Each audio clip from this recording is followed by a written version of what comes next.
অন্য একজনের বউ নিয়ে পেলিং যাচ্ছি। কেউ যেন ভুলেও ভাববেন না ফুসলিয়ে নিয়ে যাচ্ছি। আপনারা এও ভাববেন না দেশে বউয়ের আকাল পড়েছে বলে অন্যের সম্পত্তি নিয়ে রওনা দিয়েছি। ওনার নাদুস নদুস বরটিও সঙ্গে আছেন। রহস্যটা আপনাদের খুলে বলা দরকার। গ্যাংটক থেকে 128 কিলোমিটার পাড়ি দেওয়ার জন্য যে টাটা সুমোটি আমাদের দেওয়া হলো, তা মনে হয় ভাঙড়ি দোকানের গার্বেজে পড়েছিল। ড্রাইভারটিও তোফা, 10 আঙুলে 10 রকমের নেল পলিশ, দাড়ি গোঁপ ছেঁচে নায়িকা সেজে আছে। দেখে মনে হলো কমপক্ষে 1,500 বার পাহাড়ি ডায়রিয়ায় আক্রান্ত। ন্যালব্যাল করছে ঠ্যাং দুটি। জিন্সটিও পড়েছে সুন্দর, পেছনের পকেট ঝুলছে হাঁটুর নিচে। মেরে কেটে ওর ওজন হবে 19 কেজি 900 গ্রাম। ময়লা সমেত 900 গ্রাম জামা প্যান্টের ওজন। 18 বারের চেষ্টায় সুমোর পেছনের দরজাটি বন্ধ হলো। একবার মনে হচ্ছিল দরজার সঙ্গে কোস্তাকুস্তিতে ড্রাইভার না উড়ে চলে যায় খাদে। যাক, আমরা আরাম করে বসলাম। নেন্ডি গেন্ডি এবং গিন্নি বাহিনী সামনে। খানিক পরেই জার্মান পারফিউমের গন্ধ আসতে লাগলো। ভালো করে নাক সজাগ করে বুঝলাম পারফিউমই বটে, তবে মেড বাই ঘিয়ে ভাজা রাস্তার নেড়ে। রংপো আসতে আরও 12-15 গাড়ি দাঁড় করাতে হলো। পেছনের দরজা যত শক্ত করে লাগায় তত অনায়াসে খোলে। সে এক খাসা বিড়ম্বনা। চুবা নামে একটি ছোট্ট জায়গায় এসে গাড়ি দাঁড়ালো। রাস্তার পাশে জ্যান্ত লগলকে কুমড়ো শাক বিক্রি হচ্ছে। ছোঁড়া মনে হচ্ছে কুমড়ো শাক কিনবে। ওর সঙ্গে সংগাড়ি থেকে নামলেই আমার হালকা হতে ইচ্ছে করে।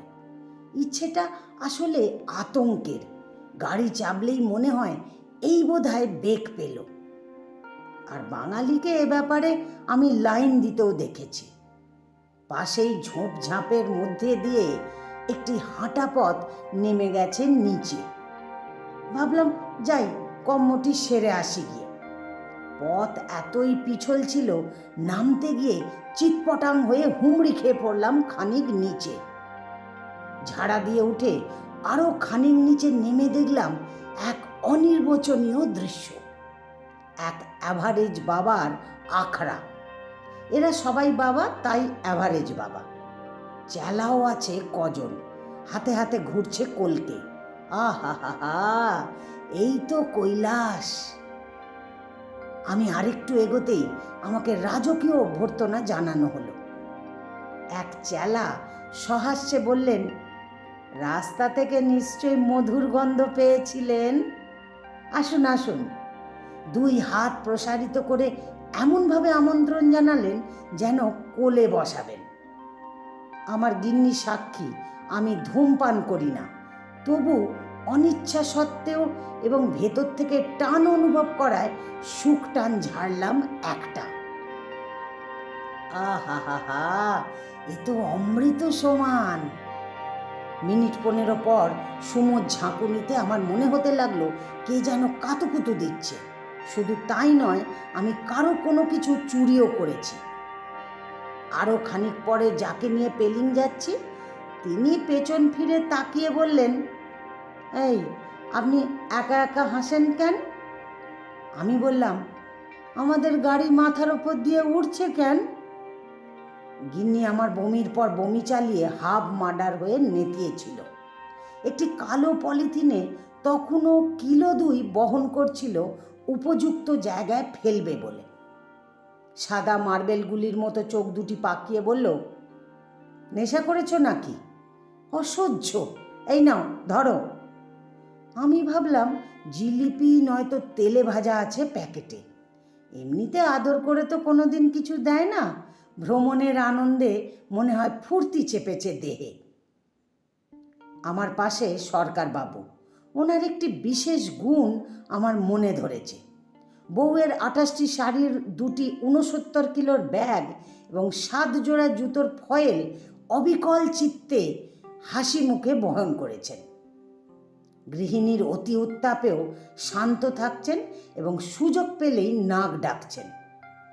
যখন নাক ডাকেন তখন সুমোর ইঞ্জিনের আওয়াজটি আর পাওয়া যায় না। ওনাকে নাকি বাথরুম থেকেও বিছানায় ডেকে আনতে হয় রাতে। উনি চোখ বুঝেই বললেন, নে চণ্ডী। কোনো এক কারণে উনি আমাকে চণ্ডী বলে ডাকেন। তোর বউ ক্যারিতে কি যেন দিল, বের করে খাই। আমি তখন ইন্দ্রলোকে এক উর্বশীর শাড়ির কুঁচি ধরে বসেছিলাম, যেমনটি বাড়িতে করে থাকি। কুঁচি হাতছাড়া হওয়ার ভয়ে প্যাকেটটি ওর হাতে দিয়ে বললাম, নে খা খা। সরকার প্যাকেটটি হাতে নিয়ে আবার যথারীতি নাক ডাকতে লাগলো। জোর থাঙ্গে আমাদের সুমোর পেছনের দরজা সারাই হলো। আমরা সবাই আবার ঝাঁপিয়ে নামলাম। নামতে পারলেন না কেবল সরকারবাবু স্ত্রী, কারণ সরকারবাবু আমার দেওয়া প্যাকেটটি কখন যেন জুতোর ফয়েলের মধ্যে ঢুকিয়েছেন ঘুমের ঘোরে। বাপরে বাপ! এরপরে যুদ্ধের বর্ণনা আমি আর দিতে পারবো না, মাফি মাংতাম। ঘণ্টা তিনেক লেট করে আপার পেলিংয়ের ফুটবল গ্রাউন্ডে আমাদের ভাঙড়ি এসে দাঁড়ালো। নীল পলিশ জানালো বাইচুং হোটেল কাছেই। ড্রাইভার এও জানালো এখানে নাকি বাইচুং ফুটবল খেলে গেছে। যদিও বাইচুং জন্মেছেন টিমকিটেনে, এখান থেকে প্রায় 50 কিলোমিটার দূরে। গৃহিণীরা সব ঠোঁট এগিয়ে এনে সেলফি তুলতে লেগে গেছে। উহাকে ইংরেজিতে যেন কি বলে। ঘোড়া হাসলে যেমন দেখায়, আমার গৃহিণীকে ঠিক তেমনটি দেখাচ্ছে। আমার মানব জন্ম সার্থক। গাড়ি দাঁড়ানোর পর সরকারবাবু অ্যাক্টিভ হয়েছেন।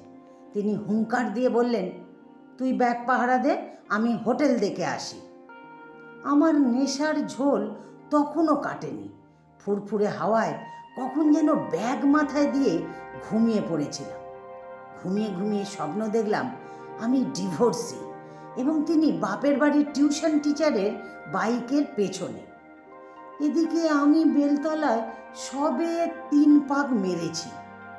আর পাত্রী, জয় রাধে রাধে। সেলফির ঘোর কাটলে গিন্নি এবার আমায় ঘিরে ধরল। ধমকের স্বরে বলল, এ কোথায় আনলে? এখানে কি শপিং মল আছে? অসহ্য। আমি চোখ রগড়ে বললাম, আমার এখনো 4 পাক বাকি, তুমি সরো। আর তোমাকে যে দেখলাম একটু আগে কার বাইকের পেছনে। মরণ! রাস্তায় কি গাঁজা খেয়েছিলে নাকি?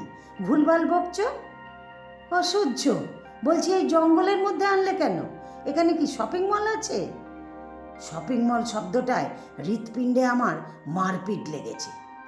একটানেতে যেমন তেমন হাওয়া।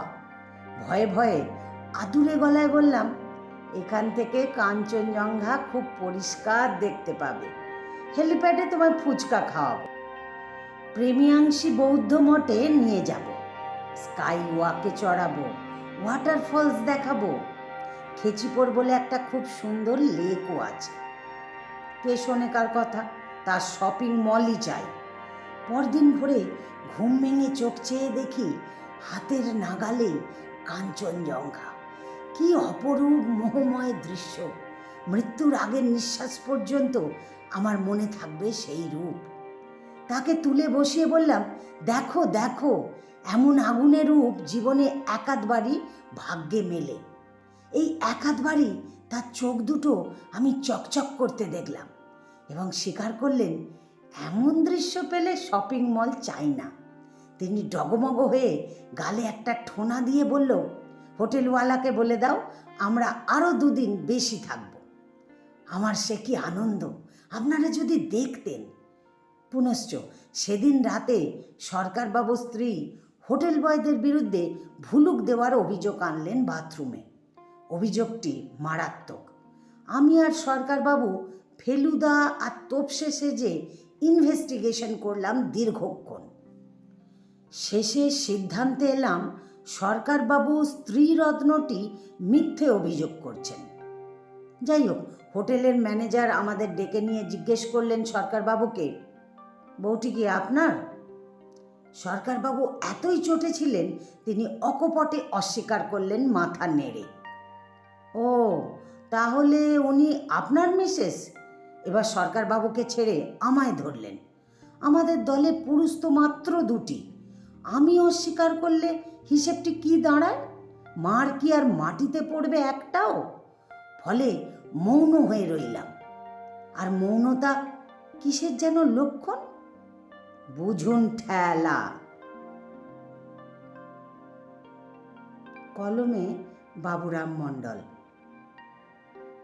আমার গল্পটি যদি ভালো লাগে তাহলে একটা লাইক দিয়ে আপনাদের মতামত কমেন্ট বক্সে জানাতে ভুলবেন না।